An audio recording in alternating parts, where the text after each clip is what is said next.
Is a better world possible? The challenges sometimes seem overwhelming.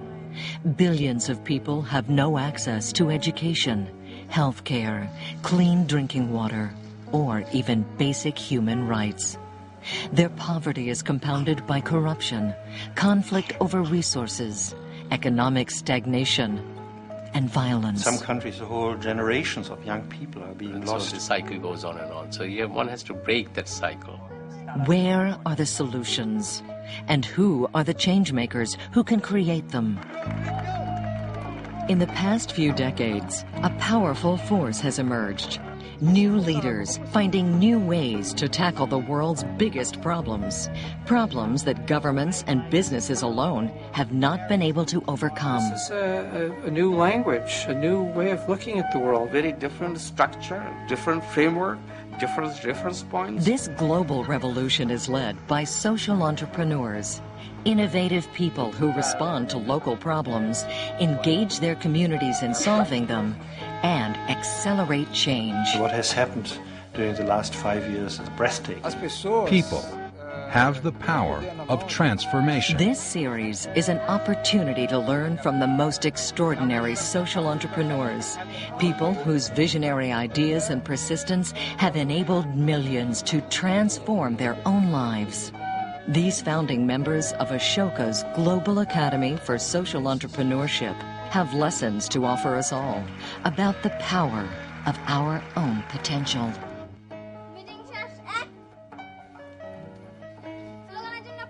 Poverty is not caused by the poor people. Poverty is caused by the system we built. Muhammad Yunus founded Grameen Bank, a bank tailored for poor people. We did something wrong and poverty is created. So let's do something right so that poverty disappears.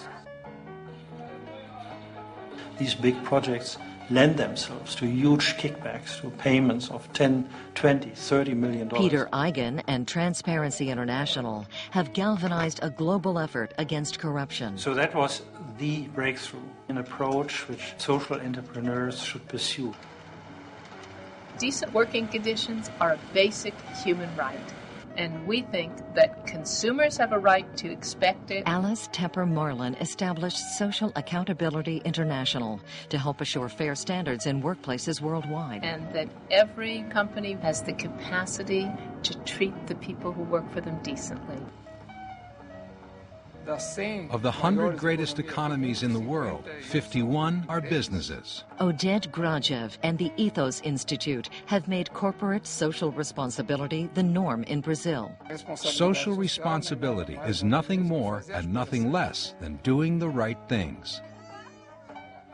Life expectancy at birth in 1975 was 49. Now it's 61. BRAC is the largest citizen sector organization in Bangladesh and in the world. Fazil Hassan Abed is its creator. You need to have large-scale programs, otherwise you don't bring about any significant change. Our job is not to give people fish, it's not to teach them how to fish, it's to build a new and better fishing industry. Bill Drayton is founder of Ashoka, Innovators for the Public, supporter of social entrepreneurs worldwide. 88% of the people we elect at the end of 5 years have had other institutions copy their ideas. 59% have achieved national policy impact. They all started small, from humble beginnings. You are invited to share their journeys, learn their insights, and about the tools they use to produce change. We have a window of opportunity of a couple of This years. is a chance that we have to think The ahead. companies that get this are going to have a huge competitive advantage. Whether you're in business, the media, government, universities, or the social sector, this series will expose you to a new way of thinking and working that will stretch your own beliefs about what's possible and how you can achieve it.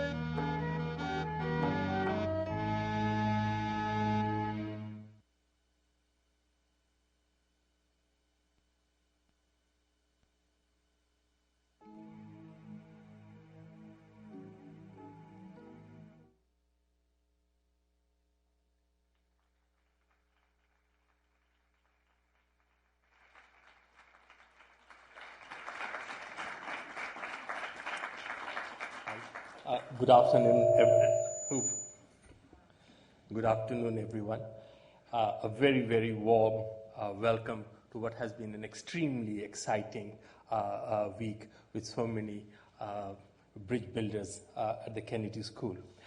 Today, I've had a number of times, I've had the privilege of introducing our forum speaker, but today it is truly a very, very special privilege.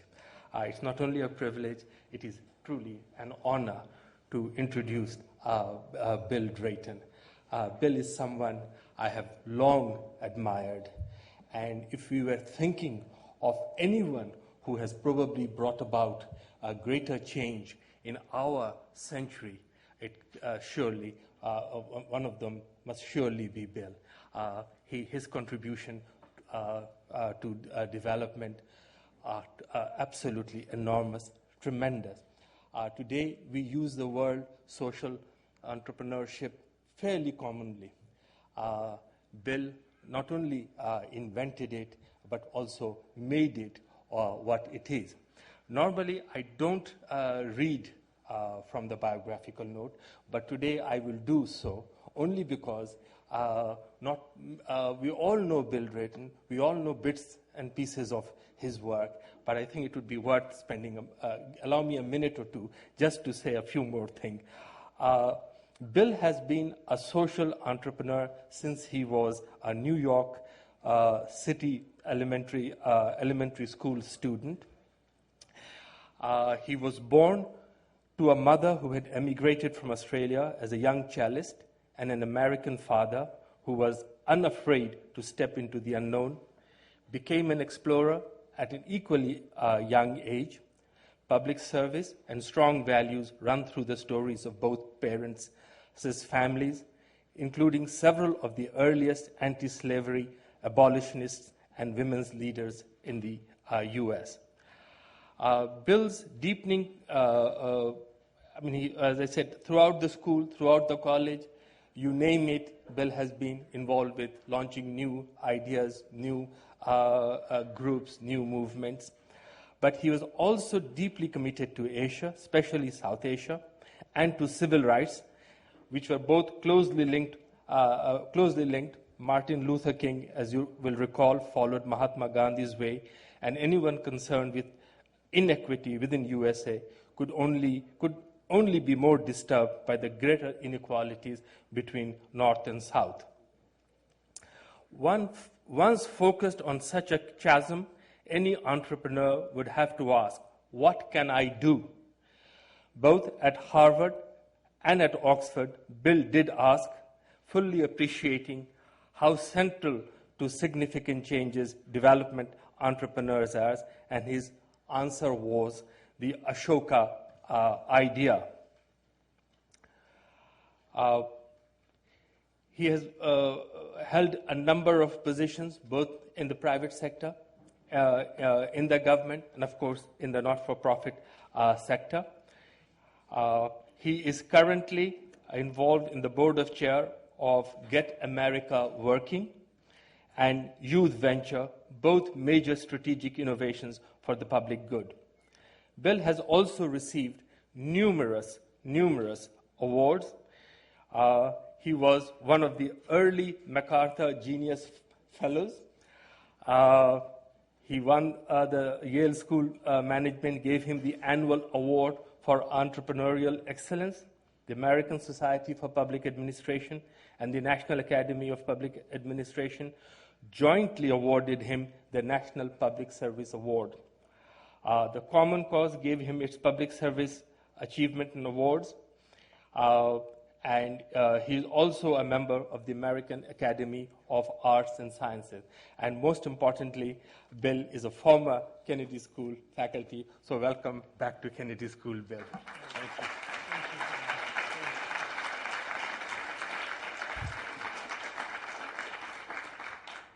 Well, if there is a home for social entrepreneurship, it's right here. So I'm really delighted to be back. I hope I can do one very simple thing, which is help us all see the history that we're living at the moment. Because once you see that, it's like having a chart. You know where the opportunities are, and you can see what's important and what isn't. We are going through, I think, one of those extraordinarily rare moments in history where the fundamental structure of society is changing. The business half went through a revolution over the last 300 years. It became entrepreneurial and competitive. The social half is, in the last 2.5 decades, has gone through exactly that same revolution. This has huge implications for everyone here, pretty much for everyone in society. Once you see that this is the fastest growing part of the world, we're growing jobs at 2.5 to 3 times the rate of the rest of the economy, that this is where the real challenge is. Of course, and you see it's obvious, this is a great career opportunity. Once you see that this change in the social half has taken place, the strategic environment for business or for government has changed. And then you can begin to see the opportunities. And once you begin to see that, once society does, then everything moves faster. And we're at a moment where the reality is way ahead of the perception. So to the degree that, and this is something the Kennedy School can really help with, we can close that gap for each of us individually, and for the institutions we're associated with, we can see major next steps. One of the most profound changes is that, and this is something we're just really reaching, since the agricultural revolution, only a few percentage of the world's people have been in charge. They have had the monopoly on the initiative. They know that. They have the skills. And the other 97% haven't. And we've gotten to the point that's just very dysfunctional. You cannot have 2 or 3% lead a world that is moving as fast as ours is, that has got so many different moving pieces. It used to work when 97% were producing the surplus, and the 2 or 3% could sort of run themselves. We're way beyond that. So we are right now facing the biggest change since the agricultural revolution, where we move out beyond a small elite to a world where everyone is a change maker. And that's much, much more important than, no matter how brilliant, stand back from this thing. No matter how brilliant all our individual solutions are, they're going to become obsolete, because the faster things change, the faster today's solutions are tomorrow's old answers that don't fit anymore. But the change from a few percent, imagine what it's going to be like in 10 years or 15 years when you have 15%, and then 50% in another generation of change makers. This is a completely different world. If everyone is like a really smart white blood cell, and as they live their life coursing through society, whenever they see something that's stuck or could be better, they say, that's an opportunity for me to do something I know how to do, and that's fun, and that I'm going to be respected for, and let me do it. I'll go at it. That's a world where we will no longer have the problems outrunning the solutions. That's also a world in which the inequities that are inevitably based and can't be avoided in a world where only 2 or 3% have a monopoly on the initiative. And control of the initiative becomes more and more important the faster society changes. That's the real power. Well, we have it in the hands of a very few people. So what Ashoka is about, what social entrepreneurship is about, is the transition to an everyone a change maker's world. And so what I'm going to try and do is articulate some of the underlying mechanisms at work, lay out the larger history, and then go into a couple of the key issues that we need to wrestle with.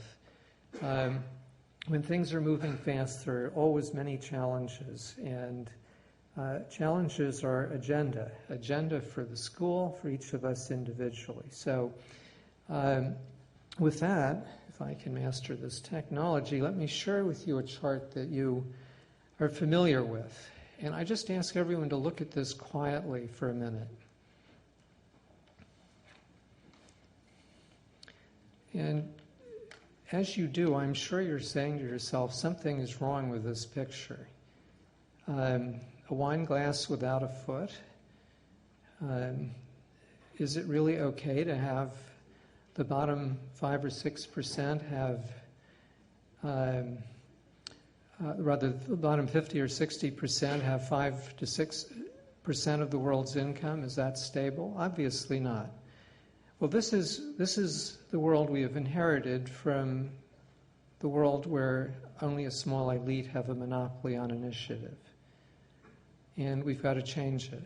And so that brings us to what is the most powerful force we can bring to bear. And Ashoka started off with a very simple answer. It's a big idea, but only if it's in the hands of a leading social entrepreneur. And this is a picture of one of the Brazilian fellows. Some of you know him, Rodrigo Baggio. And I thought I would tell you his story for a moment to put a face on this word, social entrepreneur, and then also, as I tell the story, try to get a sense of what is his power. How is he able to do these things? Rodrigo grew up in Rio de Janeiro, middle-class family. He loved computers. He got really good at them. In his early 20s, he was a computer consultant. From his teen years on, he was concerned about the kids in the favelas on the hillsides behind his home. And he just kept working at it. And in the course of doing that, he learned that those kids were perfectly smart, they were very motivated, and even if they had the most ghastly or non-existent education, they could master this new digital world, and they really loved it. And he also learned that those communities were very competent, that they could organize. And out of those two insights and his concern, and this is before the phrase digital divide had ever been invented, he came up with a very simple idea. He said, let the local community do 90% of the job of creating computer schools. They get the site, they get the building, they organize and get the staff, they do the administration, they organize the students. 90% of the costs are not something he has to deal with. He brings in only the things that that community doesn't have, the software, the computers, and some training. The result is that now, in 15 countries in Asia and Latin America, there are 700,000 graduates of those schools. Their lives and their families' lives have changed. But there's much more that happens. These schools are not like any of the other schools in those communities. Compare these schools to the public schools. These are schools built by the community. The students are responsible for learning and do, and they succeed. The whole economics, the power structure, everything about it is different. Well, now that is upsetting to the existing way of doing things. It challenges the whole educational structure. And Schumpeter described this as creative destruction. This is what entrepreneurs always do. It's the first step. You've got to level the ground before you can build something new. The second thing that's happening here is that Rodrigo is providing to everyone a challenge. Here is a simple way that you and a few friends, you get together and work with us. We'll give you the tools. Simple, worked out, safe, practical, user-friendly tools that will allow you to do something that will make a real difference. So he is inviting people in one community after another to be a change maker. And that's part of moving to everyone a change maker world. That's what every entrepreneur does. They disrupt the existing arrangement and they provide a user-friendly seed that encourages someone to step forward and be a change maker. Not in one community, but in many, many communities. because the social entrepreneur can't succeed unless a lot of people take up his idea and run with it, or her idea. And so as we increase the number of social entrepreneurs, you're increasing the number of local change makers. They become role models for others, their family, their neighbors, the people they serve. The whole idea that you can be powerful increases. As we wire this community of leading social entrepreneurs together at the national level and beyond, that power only increases. An idea from Bangladesh flows to Brazil, flows to Poland, flows to France. Didn't happen 10 years ago, is happening now. The rate of disruption and seeding at every local community is accelerating. And I would suggest this is one of the most powerful mechanisms at work. People don't resist. They love the idea that they can be powerful like everyone else. All right, so now let me tell you a story when I first met Rodrigo. You can't tell from this picture, but he's 6'4", very thin, has a big smile, and he arrived in Washington with the objective of getting some of the computers he needed. And he went to the IDB, the American Development Bank, and said, "Give me your computers." And they did. Lots of their used computers, which of course are extremely valuable computers. And then he went to the Brazilian Air Force and he said, "I want to use your warehouse facilities, and will you please fly these computers to Brazil?" And they did. And then he went to the customs people, and this is at a time that Brazil thought it was a smart thing to keep computers out, the informatics policy, and he said, "Let my computers through," and sort of like the Red Sea, they did. Now, there's something very unusual here. Most people who would go to officials in those institutions and ask for that, they would say, "Are you kidding?" And especially if you were in your 20s and you didn't speak English really well, et cetera, et cetera. And what organization do you belong to? But they all said yes. Now, what is going on here? There's a power that the entrepreneur has, and I think it's because there is such a marriage, a complete integrity between the person and the idea. Rodrigo wasn't presenting an idea to these people. It was him, and it was a force, and it was tied to his values. And people can trust that. Interactions are largely intuitive. The thought process, despite all the emphasis on analysis here, the underlying integrity and force is the power that entrepreneurs have. And if anyone starts telling you can measure that, forget it. There are limits to measurement. So the story of Rodrigo multiplied is the story of this movement. And one of the relevancy is if Rodrigo can do this, every single person here, everyone who's with us can do this. He gave himself permission and he started doing it, and it became more and more engaging, and he felt more and more powerful, and he was off and running. If you just get over the stuffed shirts who tell you you can't, you can do it. The need is there. Now, the cumulative impact of the Rodrigos of the world is very, very powerful. And in 2.5 decades, the world has gone through the most amazing historical transformation in the structure of a half a society. It took 3 centuries for business because they were the pioneers. We're in a catch-up. We became entrepreneurial and competitive around 1900, and it took off. Before then, we were not there. Now, let me go back and give you some history again. This is per capita income in the West. From Rome to 1700, no growth. Then 200 and 740%. These are Will Baumol's figures. What happened around 1700 is this exact same structural change took place in business. Anyone with a better idea, if they executed it, would gain market share, riches, their family would think they'd be great, and then other people would copy them, and that process was unstoppable. we started having Maria Montessori, the anti-slavery leagues, individual outliers, but around 1980, the structure of the social half of the world changed. And our best estimate is that we're cutting the productivity gap in half between the social and business halves every 10 to 12 years. It's an amazingly quick catch-up.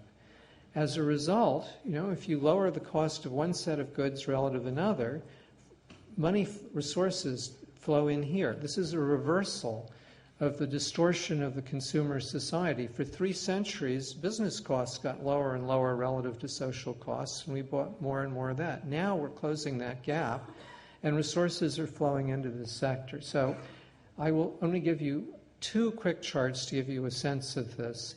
This is the U.S., and as you can see, religious institutions are basically static. The rest of other institutions are growing, but the citizen sector is growing and accelerating. Now, the Germans will tell you this is not happening in Germany, but our colleague Fernanda Rein did this chart. I give her due credit. You'll see that business has actually declined. The government has gone up until 1990 and then stagnated, whereas the citizen sector has continued to grow. Now, I give you statistics like this for almost every country except where the governments, China, Burma, have blocked it. The number of groups, employment, the average size of groups as the field matures, most importantly, the competition within the sector, with the result that we're now at a stage where we have very large, very sophisticated organizations. You saw some of them in the earlier video, Mohammed Yunus, etc., that can compete with any business. And we have new opportunities to merge the business and social halves of society. So let me, if I can, just move now to some of the implications of this. First of all, as I mentioned, this is a great career, and the supply-demand is very favorable. There are a lot of people who go into law and all the traditional areas. Very few people are going into this area because they don't see it. Remember those Ec1 supply-demand curves? Plenty of demand, little supply puts you in a really good bargaining position. Very unlikely to be glass ceilings here. Tremendous opportunity. Why is this growing so fast? Because we're gaining in productivity. The challenges, that first chart about income distribution, that's only one measure of the challenges, the mess we've got to clean up over 3 centuries. So you can have a huge impact here. There's a tremendous need. If you go to dinner, people are actually more likely to be interested in you as a social entrepreneur if you're working in this field as versus being an investment banker. This is a big improvement. Salaries are gaining for the first time after 3 centuries of losing relative to business. As I mentioned, we're growing employment in this area at 2.5 to 3 times the rest of society. So that's one implication. Now let's imagine you're a business manager. If you don't understand that this other half of society now has the same architecture you do and is very rapidly closing the productivity gap, you should be up for malpractice as a business strategist. I'll just give you a story of one thing that we're working on, which we call a hybrid business social value-added chain. Every person has, whatever need they have, has been served by a business system and a social system and these 2 systems haven't talked.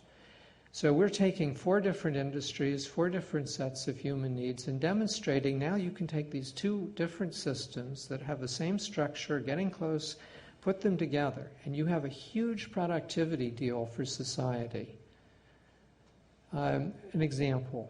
Small farmers do not get drip irrigation because commercial firms don't find it profitable. Their cost structure is too high. They don't understand these people. Giving drip irrigation in Mexico, or I can give you the statistics, doubles and triples income. And it's not only that, it's more stable income. You have water conservation, environment benefits. To be able to bridge that gap, there's a new element at work. Large, effective competent citizen groups that are dealing with small farmers whose cost structure is their cost structure. So you put those two together for manufacturing and finance, for distribution, technical assistance, and you have the ability, which we're now seeing, where you get drip irrigation to small farmers. The citizen group has got a competitive advantage. Remember, they're just as competitive as business now. They are able to provide something that government or other citizen groups can't, at least for a year or two. They get the markup on this, which for their economics is huge, 20 to 40% of a capital good. The company gets a whole new market, at least gets a crack of being the first into the whole new market. They understand that once competition comes, they've got to be ahead on the learning curve. In a year, they've driven the cost of per hectare in Mexico of drip irrigation down from $2,000 to $750 because they do not want to let other people catch up with them once competition begins. Now, I can give you other examples in healthcare delivery or whatever, but there's a huge opportunity once you see it to help business and society reintegrate. It's a huge change in the strategic environment.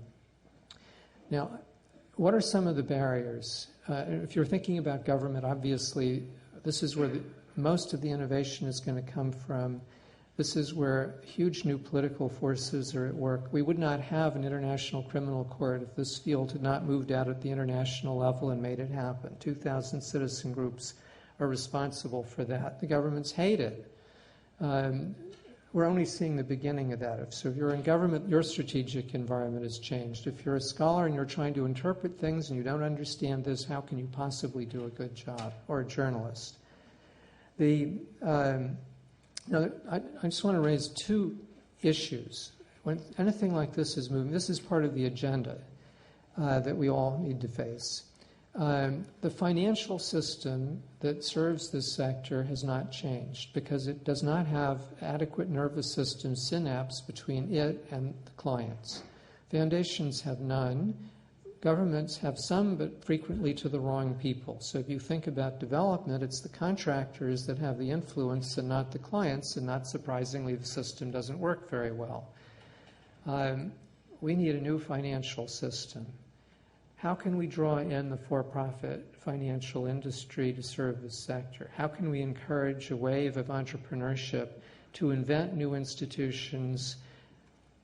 This is very much an unfinished job. We are strangling for the failure of this sector.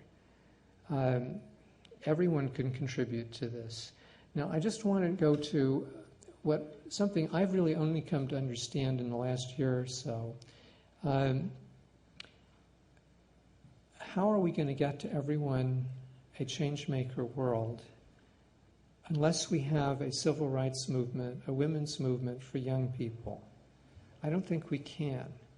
All the work that all the Rodrigos of the world are going to do are not going to create that effect unless young people, not just people like us with elite backgrounds going to elite schools who've been encouraged to be powerful and to practice being powerful, but if everyone is given that same opportunity. That is not the way the world works at the moment. You cannot turn to someone who's 21, let alone 25 or 30, and say, oh, just by the way, please be a leader or an entrepreneur. God forbid. I mean, their self-definition is set, and it's based realistically on the skills they have. We've learned that 0 to 3 is a critical time for emotional growth. If you don't get it right there, it's going to be a mess. And you'll be in psychiatrists, and it really won't solve the problem. There are certain fundamental social skills, applied empathy, teamwork, and leadership. And those three build on one another. Each of them is very complicated. None of them is genetic. These are things that have to be learned. If you haven't learned them and you haven't practiced them as a young person, it's just unrealistic to ask, the poverty of aspirations based on realistic self-evaluation of most people is beyond depressing. How can we look ourselves in the face that we're allowing this to happen? How can we ever get to where we're going if we keep where we need to go. Society has to get to everyone a change maker. We adults say, we are in charge of everything. The classroom, the sports, the extracurricular if it still exists, the workplace, and by the way, we don't really approve of pickup baseball anymore because that's not safe and we have you programmed. Now, where are young people supposed to get experience and practice at leading and being powerful? And we also, by the way, say, we sort of think you're not very competent, not very responsible. Well, where have you heard this before? This is how we used to treat women, African Americans, or Hindus in Bangladesh, or vice versa. This is what we've told every group that has been subjected to this sort of thing before. Young people are the last large group of people that we still treat this way. And we're way overdue for a women's movement, a civil rights movement, to change that. If we don't do that, we can't get all the rest of this. We can't finish the job. That whole positive dynamic I described is going to be stuck. And so we have a huge task to do. Now, this is not very complicated. This is what Youth Venture is set up to do. We now are challenging any young person in this country, and we're moving it out quickly to a dozen other countries this year. Any young person who has their own idea, builds and runs their own team, and leaves something lasting, a tutoring service, a radio program, or whatnot, we should all want to help those people succeed. This is very powerful. Anyone who has done that knows they are powerful because they have changed their world. When they look back at their middle school or high school and they see a tutoring service there, that world is different because of them. They have just led a team, and our experiences is average 3 to 5 kids in the core and 20 or so doing the tutoring, coaching, broadcasting. They're all learning teamwork. They're all getting the idea you can. It's a peer group. That's powerful. You get 4 or 5, 6 peer groups in a school or a youth program, you can probably tip that culture. All this is, the power, it's very, very contagious, but we've got to really consciously sit down and make that happen. So I've just given you some reasons why this historical change is relevant to you personally and whatever institution you're going to be involved in. And here are there are more, 2 agenda items that we all need to work on.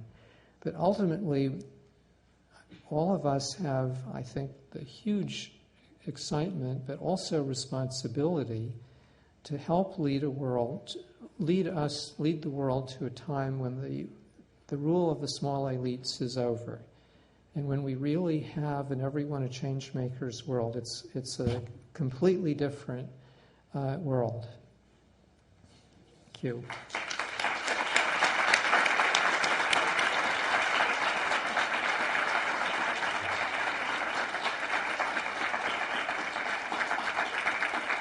Thank you, Bill. Thank you very, very much. Bill will take questions. There are several microphones, so if you want to ask a question, please take up a position there.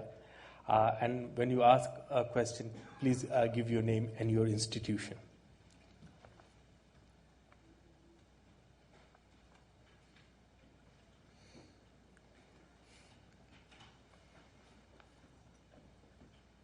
My name is Vishal Sehgal. I'm from the Kennedy School. What are the personal characteristics, apart from just a pure leadership, that you would see in a social entrepreneur? There is the power of ideas, but power of ideas, I believe, can only take you that far. And is it perseverance? Is it anything else that you would say is important enough to be a change maker and make that change that you are wanting to make? Let me answer 2 levels. One is, first of all, you just have to give yourself permission. And in many ways, that's the biggest problem. Because the world keeps saying, you can't, you can't, you can't. And you have to be polite to the stuffed shirts because they're threatened when you do something that they don't do. But that's really, really important. Everyone here can do this. But how many people really think they can do this? It's the same thing I was saying throughout. So that's just one level. There are 4 things we look for in the selection process. First of all, the knockout test first. Is there a new idea that could very likely change the pattern in this field in a significant way? If there is, then here are the 4 tests. Is the person creative in problem solving and goal setting both? Entrepreneurial quality, second test.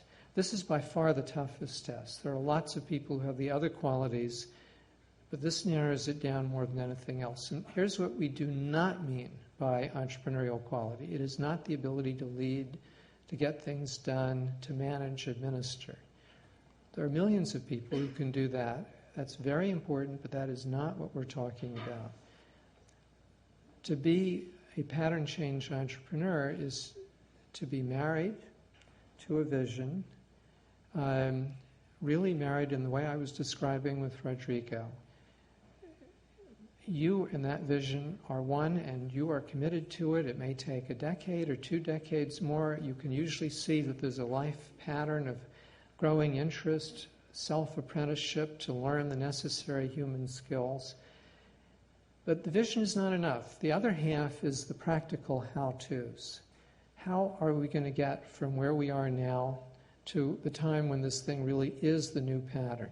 How do we solve this problem, that problem, seize this opportunity? How do the pieces fit together? And so it's this constant iteration every day for years between the vision, which is very clear, people know where they're going, they know why it is important to get there and why it will be a success once you get there, and then this constant iteration of the environment. How are we going to get there? And if anyone tells you that an entrepreneur knows their business plan, you can again be polite, but this is not the way it works. It is not having an idea and implementing it. It's a constant iterative process of idea, how to, idea, how to. They typically test double dominant right and left brain for that reason. Very realistic. Their antennae are out there looking for the slightest squeak that something isn't working, because then they've got to go to work to redesign it. So entrepreneurial creativity, entrepreneurial quality. Then the third criterion is about the idea. Is the idea sufficiently practical, new, that people who are working in that field will say, once it's demonstrated, boy, this is a really good solution, let me try that. So does the idea have legs? And if so, how far will it go? How beneficial? How important? Then the final 4th criterion is ethical fiber. And this is something that we've learned is really, really profoundly important for the fellows and for the staff.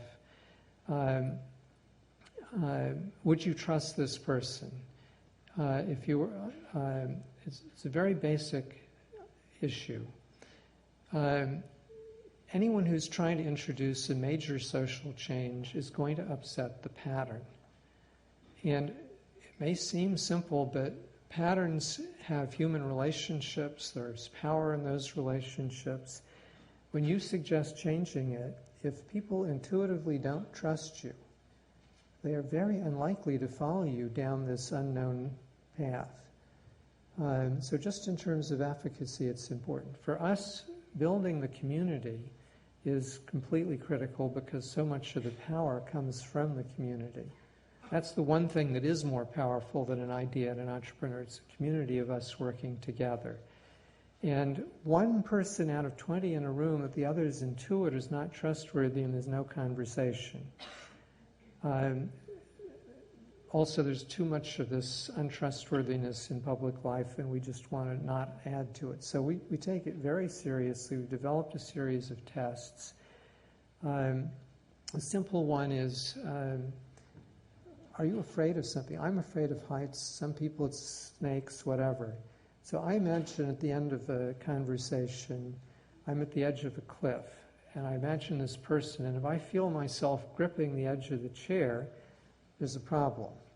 So creativity, entrepreneurial quality, the social impact of the new idea, and ethical fiber. Those are the 4 things. If you get those, you've pretty much got it. Swanee Hunt, the director of the Women in Public Policy program. Well done, Bill. A couple of times you made a connection. You talked about the women's movement, the civil rights movement, as if they were somehow integral to bringing along the next generation of change makers. Could you be more explicit? Well, I should quickly mention that Swanee and her team in Ashoka have a partnership, and one of the things we value it for is hopefully learning more about this. When I was in high school and here at college, I was involved in the civil rights movement. And I'm embarrassed to tell you that I did not have the remotest clue that there was anything wrong with how society was treating women. This is slightly embarrassing, but true. And I think that's where we are with young people. We just don't realize how destructive it is to deny to young people what all the rest of us now insist on, which is the right to be respected and encouraged to have our own solutions, to be able to see a problem and be expected to find a solution and know how to organize. And of course, young people are different. You know, each group is different from another in significant ways, but the underlying commonality, I think, is, are we respecting those people and expecting them to take initiative? And once you've done that, then these huge resources come up. Our fellows do this. We have about 400 fellows dealing with young people. This is typically where we've learned this. Their problem is, who's going to implement my idea? And they can't get more teachers, so they have to look to young people. Then they have to assume young people are competent, and they have to change the youth culture to be a culture of competence, where young people are encouraged, there are role models, there's training, there's respect in the peer community, and support from outside. The results are very dramatic, not surprising, but very dramatic. Math scores go up, language scores up, because we have an educational system that, at least I think, is still an information transfer industry, and that's what they measure. Well, what about the human qualities that we've been talking about here? And when you treat people with respect, they're more motivated. Now, we don't have good measures for these other things, but you walk into any of these programs that the fellows are at work with young people, and it does not feel like a colony. And another way of looking at this is you look at our fellows, and we do very detailed life histories as part of the process of getting to know them. Almost always you find that when they were young people, they did something. They knew when they were young that they were powerful, and that's a key part of starting the process. So I think it's the fundamental psychological dynamics the same. If you disrespect people, i.e. if you don't expect them to be competent and take initiative, and we'll do it for you because we're somehow better, and we like the control anyway, it's very destructive. Does that make sense to you? Yeah, it does. Please. Hi, thank you so much for being here with us this afternoon.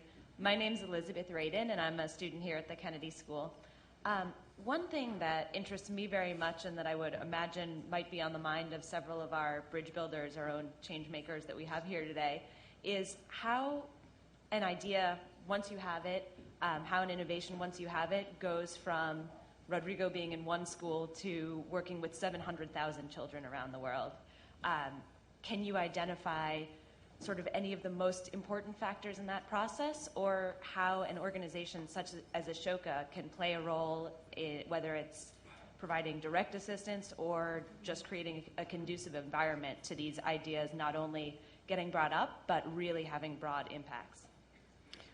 This is an area that we are learning and will continue to learn. One element that's very key is we can't market Rodrigo's idea, partly because, again, if you think about it not as having an idea and implementing it as two separate steps, but it's a continuous iterative process that goes on and on and on. As you go along it, the idea evolves, it's at its next stage. The rest of the world keeps changing, which didn't used to be the case, or at least noticeably the case.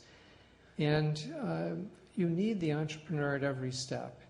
The idea that you can substitute a manager for us chaotic entrepreneurs is just crazy, very destructive. It's true if you've got a department store and it's the 13th department store in town and everything has to do with execution, and if you're one, that's a different story.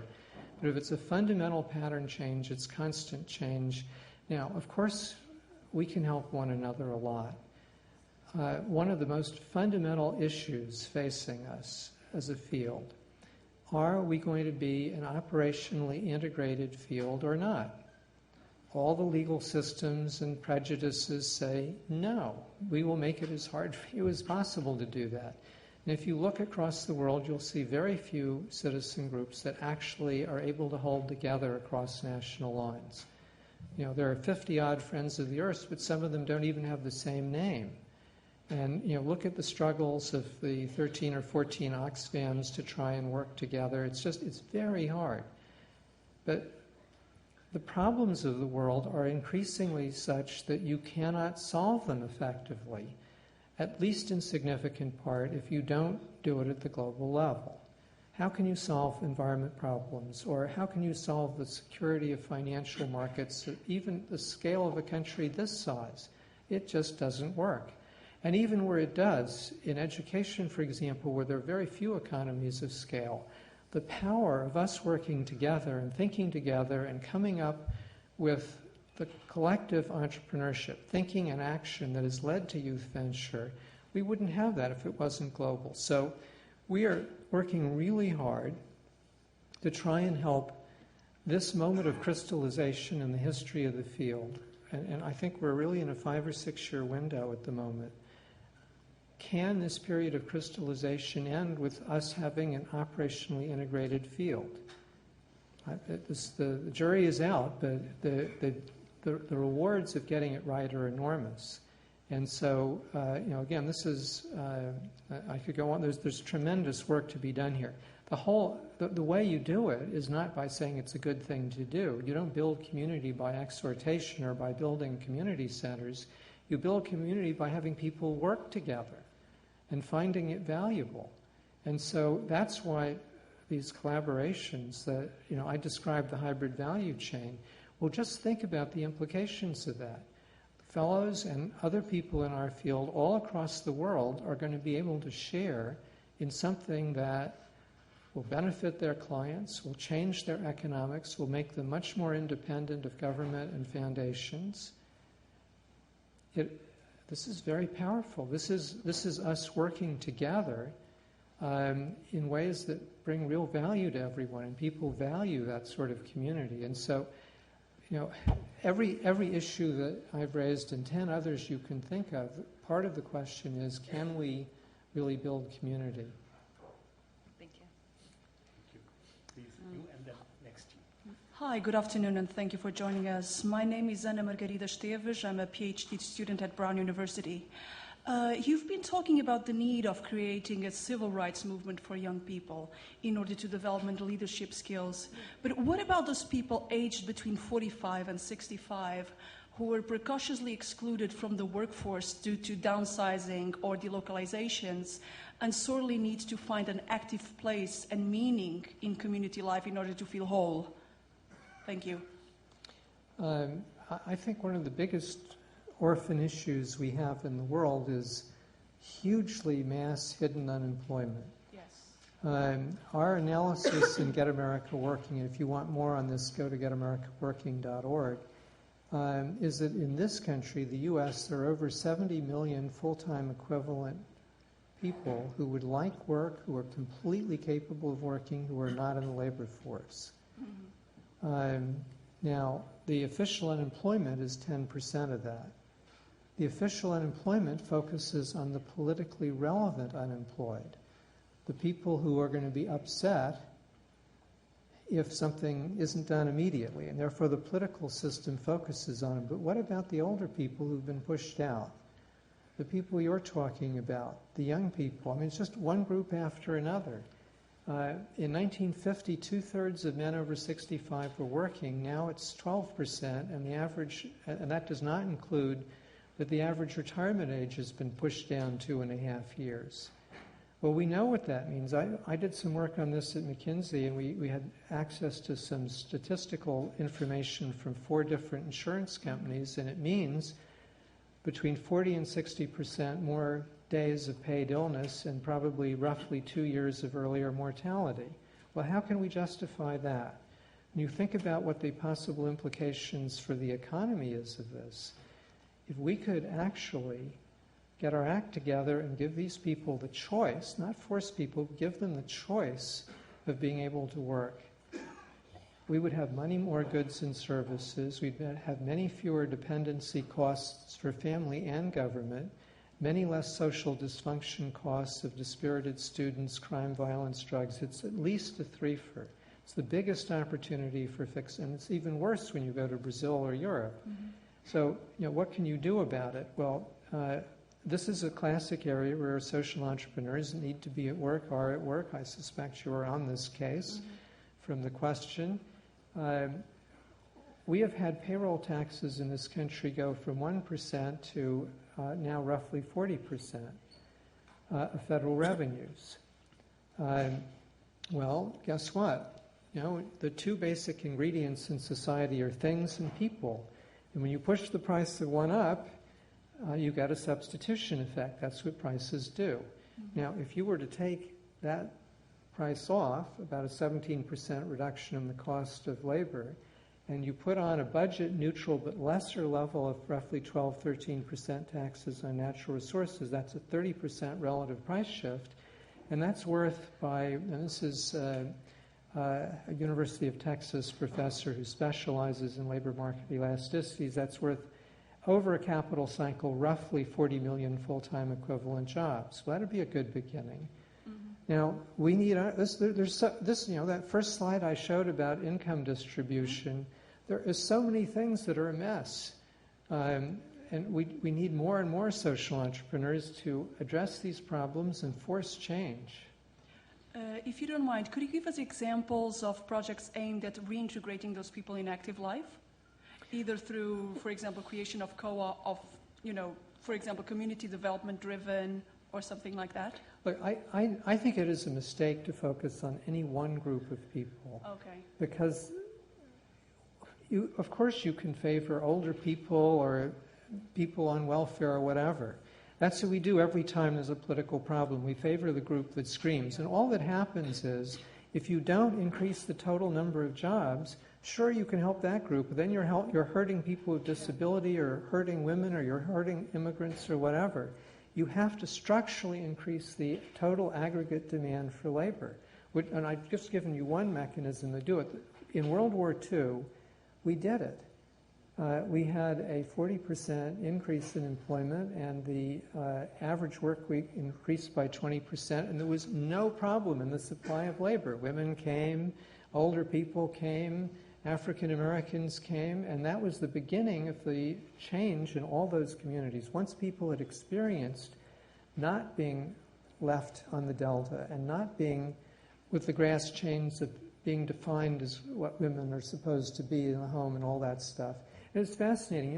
The magazines had recipes of how you make pies quickly when we were trying to get them in the labor force. The moment we decided that we were at peak production, we were back to 3-hour pies. Thank you. Some of you have been very patiently waiting. First you, and then next you. Hi, my name is Vivek. I'm a student at the college. I wanted to ask you about how you would suggest cultivating this ethic of everyone a changemaker, specifically in middle schools and high schools. I know I graduated from high school last year, and there was a big debate in the community about whether the school should require some sort of community service or simply encourage it or stay neutral on the question.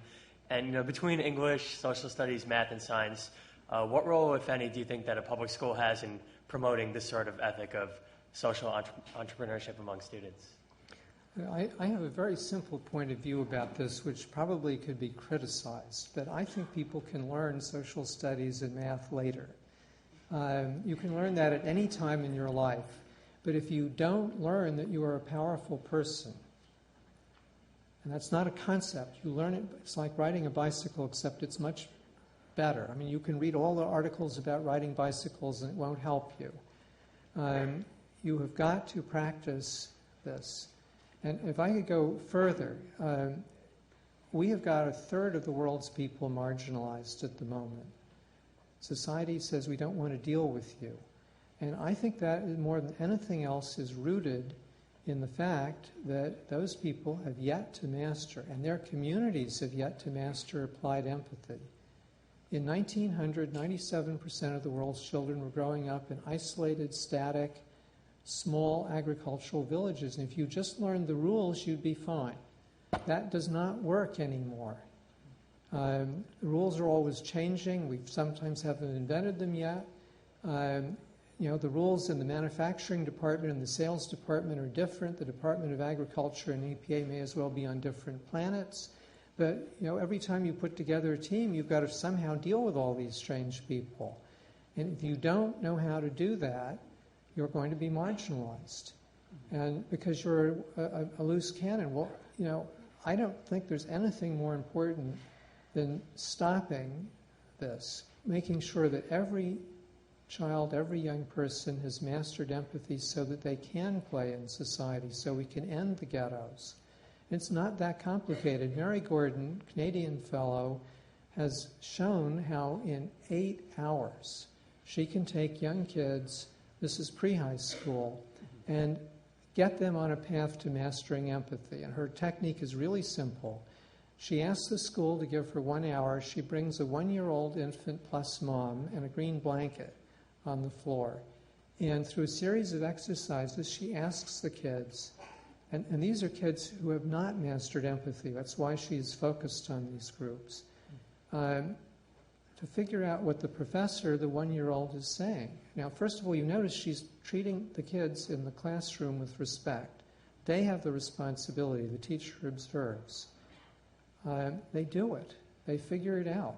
1-year-olds are the best nonverbal communicators in the world, and moms are pretty good interpreters when you get stuck. The kids talk about it. Canadians have tremendous statistics for some reason on bullying rates. They go down and they stay down. Now, we can deal with this, but what's the most powerful lever?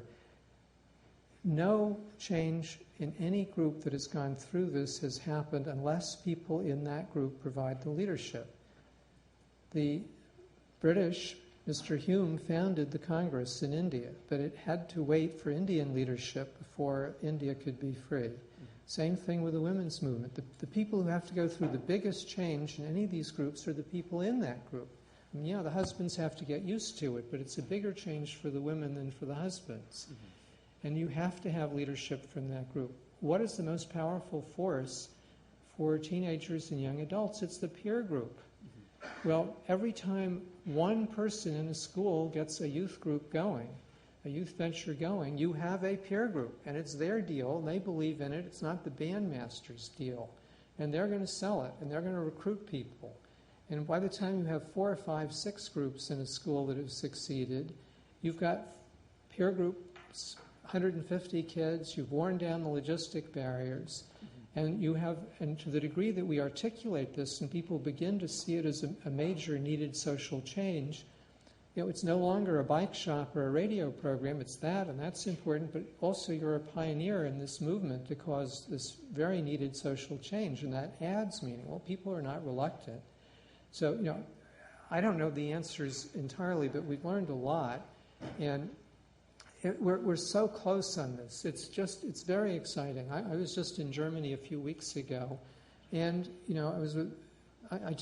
people are ready to roll on this. Companies are approaching us now to work with us because their market research shows that young people are just up to here with this, and it's a really powerful thing. I'm sorry, I will hold myself. Thank you. We have several people. First you, and then I'll come to you.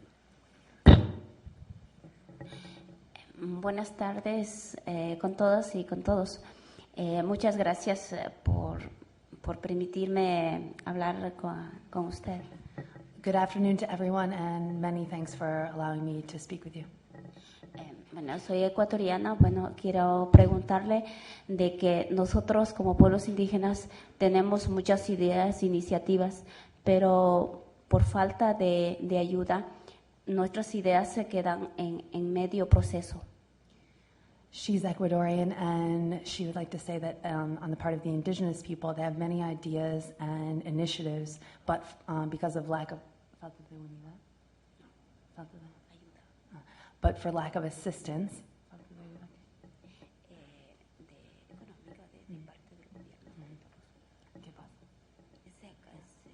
but they lack economic assistance from the government and from everyone, and so the process doesn't come through.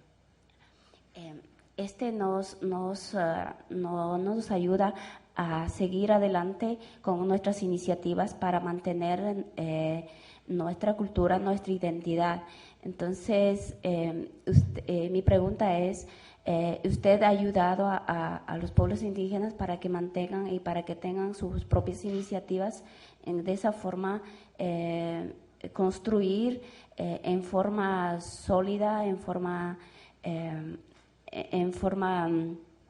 articular las ideas tanto de los pueblos indígenas como de otro lado, como se dice, lo occidental? And she says that this assistance would help the indigenous people to move forward and to maintain their culture and their identity.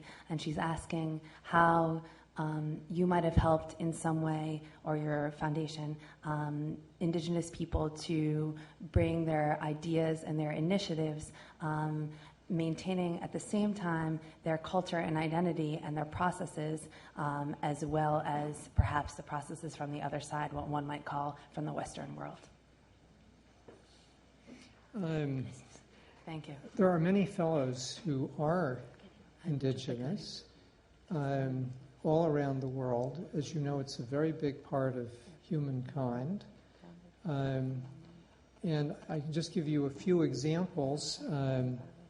In India, one of the first nomadic people to be able to articulate what the problem of people who are invisible, 10% of the state of Maharashtra, which is the state that includes Bombay, are tribal nomadic people. These are the people who used to go to sharpen implements, to provide the arts, etc. Because they're not in one place, they don't show up in voting, in schools. There's a huge transition. And one of the fellows there was from that community, has been able to help Maharashtra and India see the problem and work out a series of changes consistent with the culture that would allow those children to get education that is partly designed by their communities, but also allows them to function. Similarly, I give you a whole series of other examples from other parts of the world, but you clearly point to a very major issue. Yes, please. Thank you. No, that's you. Oh, me? Yes, please. Thank you very much. And thank you for coming to speak with us. You've been an inspiration in my life. My name is Catherine Craig. To the microphone, please. Oh, sorry. My name is Catherine Craig, and I work for an organization called Conservation Through Poverty Alleviation. And what we're trying to do is help people find new ways to generate income that are dependent on maintaining the forest instead of cutting it down. And there are a couple. I know that Ashoka has had a lot of fellows who have worked very successfully on environmental problems. And there are two things that I'm interested in, how your fellows have solved the problem of changing.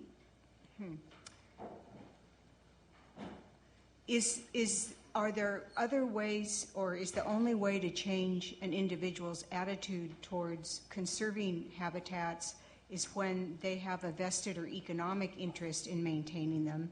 And second, if you had a fellow who was able to go into a community and implement a program that actually helped convince people not to cut a forest down but to maintain it, how would then you go about evaluating the conservation effect? How do you know you've really made an impact? How do you know that the forest in ways of other than just not cutting it down, but in maybe extending the forest and evaluating whether it is more healthy? Are you working with conservation organizations, for example, to do those evaluation processes? And it's like the mother with the baby. How do you know those kids are generalizing that empathy to other parts of their lives? I was just going to say, we are running out of time. Shall we collect a few questions, or you want to go one by one? As you like. No, okay, you go with this, and then I'll collect a big. Okay. It's a really good question. Let me try to answer it at several different levels and be somewhat brief. There are about 350 fellows dealing with the environment and another 100 or so with the environment-agriculture interface. And so it's a very large pool. And typically each person has a partial answer. They've found one piece that works. When you put them all together, we see something much bigger, which we call a mosaic. One of the things we've learned from that is that there is no one right answer for the environment-human interface. It depends and it changes. And what we really are trying to do is shift to a world where every decision at all levels tries to maximize environmental benefit, not just maintain where we were, but to maximize environmental benefit in the same sense that we're maximizing social and economic goals. And so the real purpose, when you sort through it all, is not any one answer, but how do we get every human decision to incorporate environmental maximization along with social and economic? And there's a whole series of mechanisms, but once you see that framework, again, a lot of things become very easy, much easier. So you can see there's a pattern that as human pressure on any of the 5 major types of ecosystems increases, there are structures that are more appropriate as you move up that intensity factor. And you can learn from one from another. So, for example, we've had no one owns the oceans, no one owns navigable waterways. People have certain rights to use them. Well, one of the Brazilian fellows, Mary Allegretti, adapted that for forests. The extractive reserves are an adaptation of a system that's existed at least since Roman times for navigable waterways. And it says, no one owns the whole forest. You have a property right in rubber tapping or Brazil nut gathering or fishing or hunting or whatever, and you can borrow against that and you can develop it so that rationalizes the economics.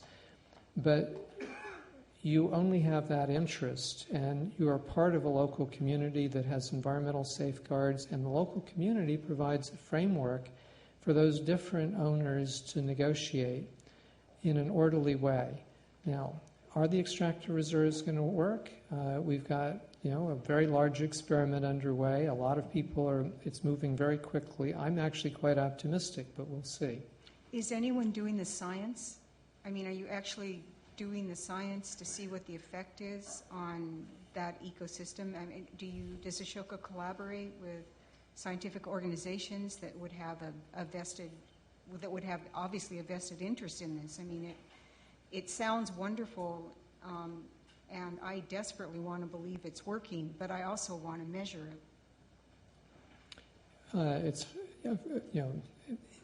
It depends, once again, you have to get specific about each particular case, because the environment is very big and forests are very big. But yes, of course, and there are many different ways of doing that. Some of them are reasonably primitive because we don't have much choice. You can do aerial surveys of what's happened to wetlands and compare historically. There's a lot of methodology, but we're at such a primitive stage here. And so the need is there. Many folks are working on measurement systems. That's a key part of the answer. But to say that we're there would be wildly too optimistic. Thank you very much. Neha? Good afternoon. My name is Neha Jalani, and I'm a student at the Graduate School of Education. Thank you, firstly, for being here. This is an honor.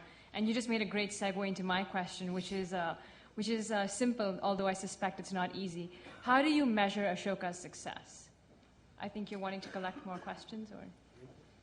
Well, we have let me answer at several different levels again. We have measuring effectiveness, which is, it measures the effectiveness of the fellows, which it's very dramatic. You heard some of the statistics in the opening video clip. 97% at year 5 are continuing full-time, pursuing the original goal. Somewhere in the high 80s, low 90s have had independent institutions copy the innovation. Somewhere between 49 and 60%, depending on which year you're talking about, have already changed national impact, and so on. Now, that's a very good measure because those are objective. You know, we can't make up the fact that independent institutions have copied or not. And 5 years is far enough out that we can measure the effectiveness of the disciplined judgments we're making. I described the criteria earlier. Well, you know, are those the right criteria? Well, if they produce these sorts of results in 70 countries on every continent, year after year, we probably say that the selection process is pretty good. Now, how are we doing on some of the other goals? How are we doing on everyone a Changemaker? I don't think we have very good measures yet. Anecdotally, we have a series of smaller measures.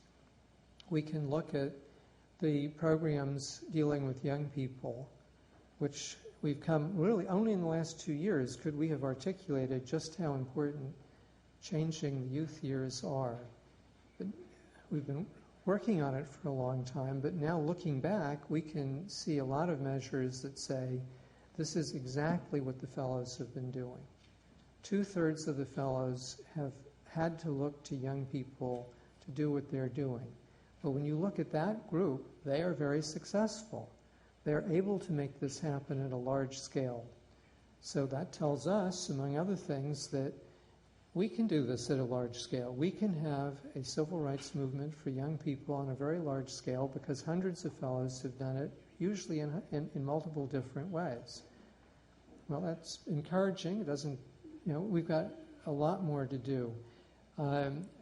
Here's a challenge for everyone. How can we measure how effective society is getting in terms of having the proportion of the population know that they have the power to change things, and how many of them are actually doing it?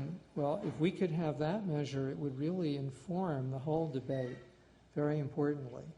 So, challenge to the Kennedy School and everyone here, how to measure this. Thank you. Thank you. Thank you. Please go ahead. Hi, my name is Colleen Youngdahl, and I attend Wellesley College. Definitely hope to be a social entrepreneur in my personal and professional life. But my question is, do you think we'll ever fundamentally change the business model so that they are not only valued by their revenue, but also by, their social change? I think we're right in the middle of one of these extremely chaotic, unclear periods when the measurement systems and the language is just all in a mess. We had two completely different sectors that didn't talk to one another, and they're now coming together.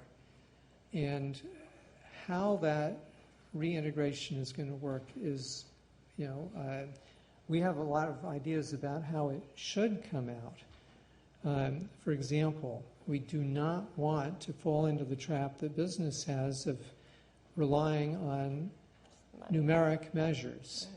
Not just money measures, but just numeric measures. Everyone says, oh, you've got to measure this and that, and they mean quantitative.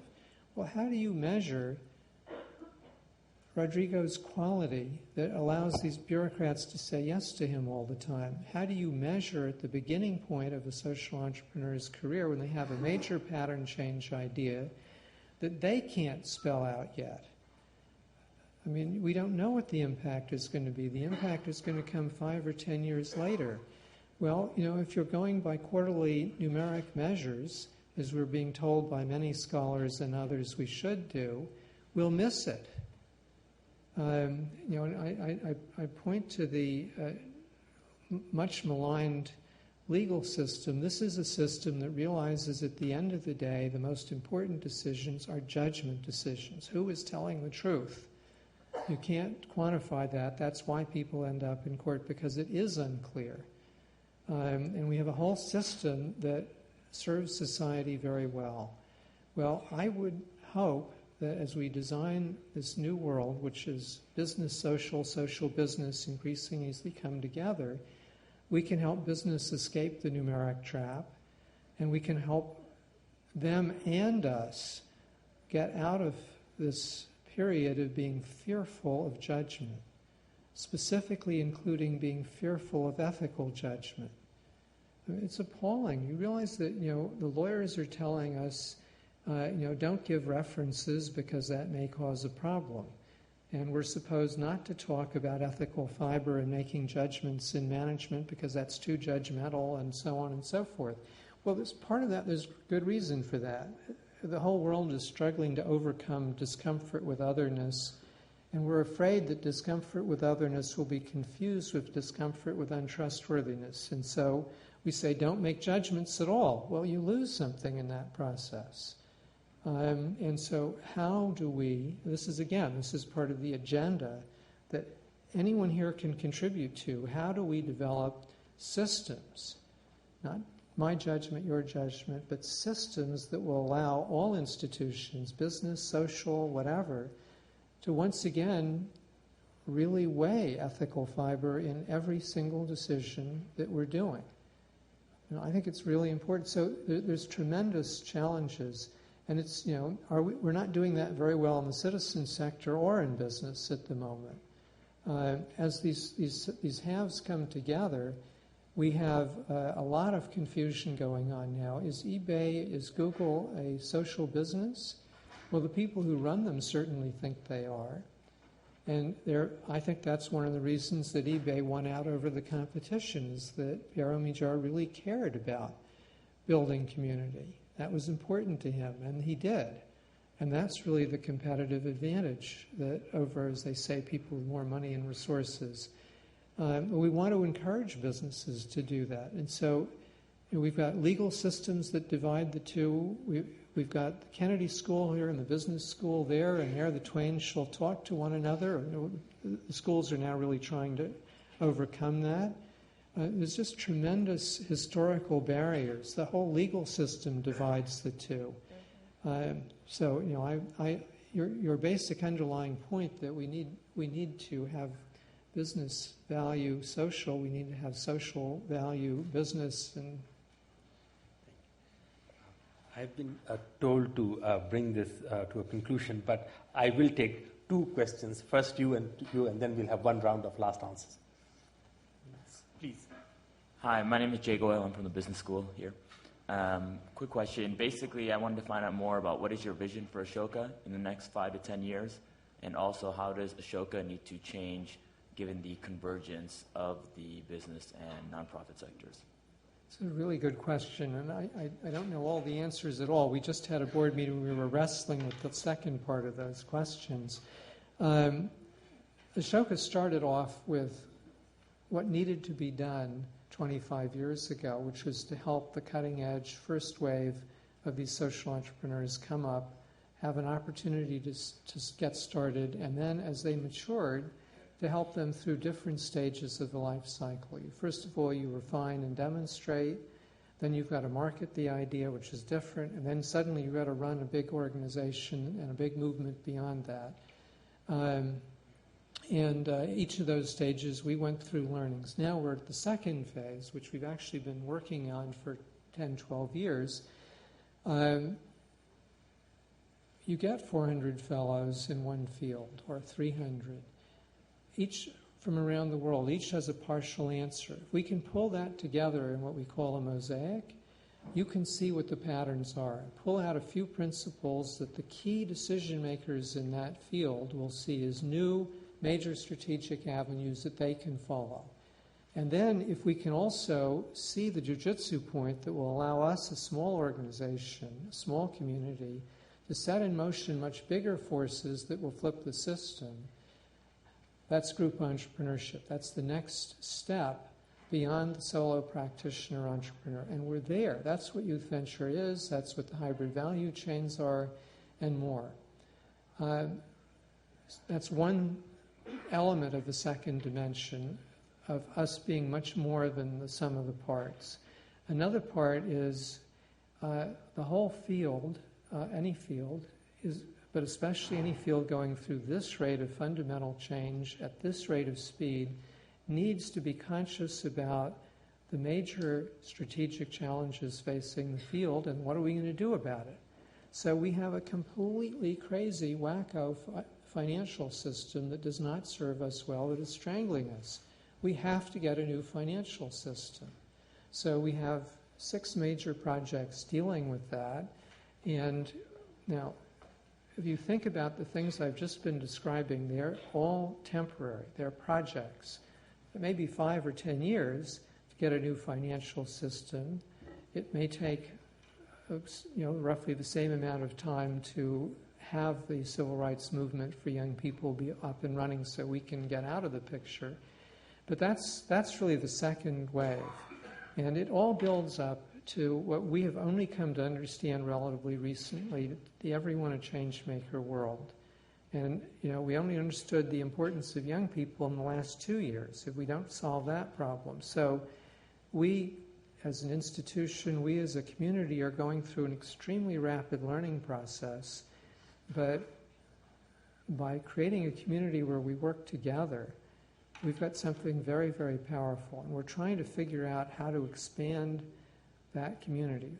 What are the very best partner institutions, the people who really are focused on an issue that can strengthen us, a community that can strengthen us, the network effect. There's a tremendous amount of work. And how do we deal with the business social frontier? We have, in our thinking, we've got the social entrepreneurs, the leading business entrepreneurs who want to be as effective socially, and then the Ashoka intrapreneurs. And all 3 have to be equally brilliant entrepreneurs because they've got to work together. We want that to be as seamless a core of the dynamo as possible. But then we've got to work with the key partners. How do we build the maximum, most intelligent community and network effect? And I hope I'll be able to answer more shortly. Thank you. Yes, please, Hi, thank you for coming for this worthwhile discussion today. I'm Evgenia, and I'm a sophomore at Harvard College. And I'm really interested in hearing what you have to say about the different kind of partner that I didn't hear you mentioning that much today. So you mentioned 2 really salient points about what will bring the development of modern societies to a better state. So first, it is social entrepreneurs, and then it is this collaboration in the community. And you just talked about a cooperation between social business and Ashoka entrepreneurs. And I do agree that education for young people is really important in this respect. But we've seen recently in Latin America mostly the development of so-called participating democracy and participating budgeting, which is a kind of cooperation between government and social entrepreneurs. So isn't this a very effective way of stimulating the social entrepreneurship? And how is Ashoka at all concerned with this? And do you think that this is a viable path to go along? Because this is spreading around, and it's like there is some beginnings in Europe and in Africa, but it's not particularly salient. So do you think that we should work in this direction more? Well, government is obviously very, very important. You can't change how kids grow up if you don't deal with government. Same thing with public health. Our history for the last 3 centuries is we got stuck because we were dependent on government money. That was the mechanism that held us back. And so I'm very nervous about anything that gets us back in that condition. Now, government is obviously enormously important. We're here in the Kennedy School. Government will be enormously strengthened to the degree that this is an independent, strong sector. It was not helped by us being incompetent. It didn't have the flow of competition, of challenge, of ideas, of accountability Those are the things that make any sector strong. So, I don't know the specifics of the participation programs. The Solidarity program in Mexico is one you may be referring to, but it makes me nervous, and I would much prefer to focus on encouraging the citizen sector, specifically in Latin America and those parts of the world where this is still very weak, to figure out how to build a broad grassroots base of support where each citizen group figures out how they're going to provide real value to some part of the society. Every time we succeed in doing that, we're making those people more citizens because they then, through a citizen group, have power. This is very key to the whole democratic process as well as to our own interests. But I don't want to be misinterpreted as in any way being anti-government. I think we need government. Government will be stronger because of it. But if we fall back into dependence on government, especially government in its current stage, we know where that leads. Thank you very, very much, Bill. This has been truly a most wonderful hour and a half. Thank you, Bill.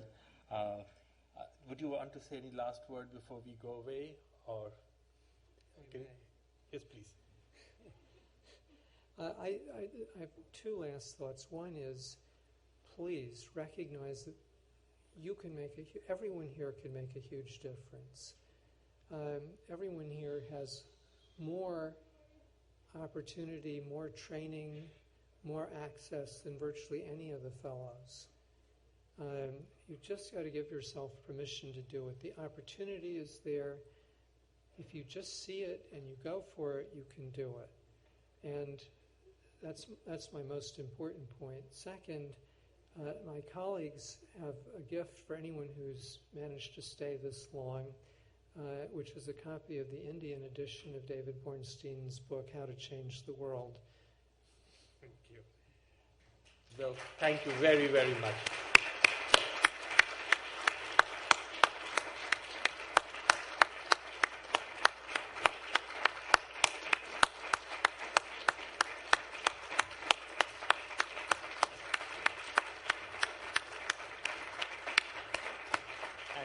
And thank you, all of you. Thank you.